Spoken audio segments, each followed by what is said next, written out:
হয় আজি কি কাৰ্যসূচী লোৱা হৈছিল? আজি ওদালগুৰি ৰেলৱে ষ্টেচন কৰিছোঁ আমাৰ জাতিৰ পিতা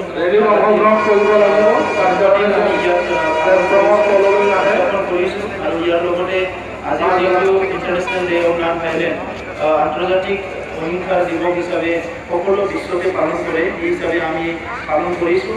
ওদালগুৰি ষ্টেচনত পালন কৰাৰ বিশেষ কাৰণটো হৈছে যে 1934 যেতিয়া সংগ্ৰাম চলি আছিলে ব্ৰিটিছৰ বিৰুদ্ধে, সেই সময়ত জাতিৰ পিতা মহাত্মা গান্ধী ওদালগুৰিলৈ আহিছিলে।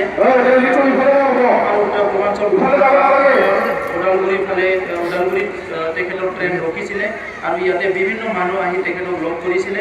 গতিকে ইয়াত এটা ছিগনিফিকেঞ্চ আছে, কিয়নো অসমৰ বিভিন্ন প্ৰান্তৰ অহাৰ লগতে ওদালগুৰিতো যে তেখেতে আহিছিলে আৰু তেখেতৰ যিটো যাত্ৰা, সেই যাত্ৰাই আমাক বহুত কথা শিকাই থৈ গৈছে।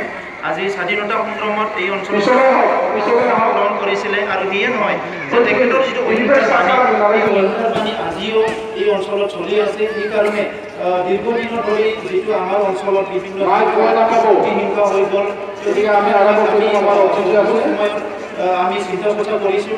আপোনালোকে অসমৰ বিভিন্ন প্ৰান্তৰ লগতে BTOT অঞ্চলত 2008 এটা ভাইলেন্স হৈছে, 2012 হৈছে, 2014 হৈছে আৰু ইয়াৰ মাজে মাজে ইয়াৰ ফেট্ৰিচাইডেল কিলিং হৈছে। 2008, 9, 10 BTC গঠন হোৱাৰ পিছত নিজৰ মাজত ঘাটি ঘাটি সংঘৰ্ষ হৈছে। এই গোটেই ভাইলেন্সটো আমাৰ সমাজখনৰ যিটো বন্ধন, যিটো বিশ্বাস মৰম, এইটো সম্পূৰ্ণকৈ ধ্বংস কৰিছে। গতিকে সেইটো আমি পুনৰ সেইটো আমাৰ মাজত সেইটো আনিব লাগিব আৰু সেইকাৰণে আজি গান্ধীৰ যিটো বাণী, সেই বাণীটো আমি প্ৰচাৰ কৰিব লাগিব। নিখিল বড়ো ছাত্ৰ নেতা হিচাপে আমি 2009 চনৰ পৰাই বেআইনী অস্ত্ৰ আৰু হিংসামুক্ত সমাজ গঢ়াৰ এটা মুভমেণ্ট আৰম্ভ কৰিছোঁ, যে আমাৰ যুৱকসকলে আজি বিভিন্ন সময়ত সংগ্ৰাম কৰিছিলে, অধিকাৰৰ সংগ্ৰাম কৰিছিলে।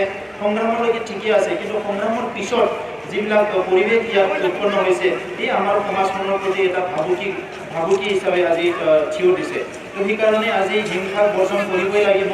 হিংসা বৰ্জন কৰিব নোৱাৰিলে আমি এটা সুস্থ সমাজ গঠন কৰিব নোৱাৰিম। আমি বিভিন্ন জাতি জনগোষ্ঠী ধৰ্মীয়লম্বী লোক আমি একেলগে বসবাস কৰোঁ, বিভিন্ন ভাষা ভাষী সমাজ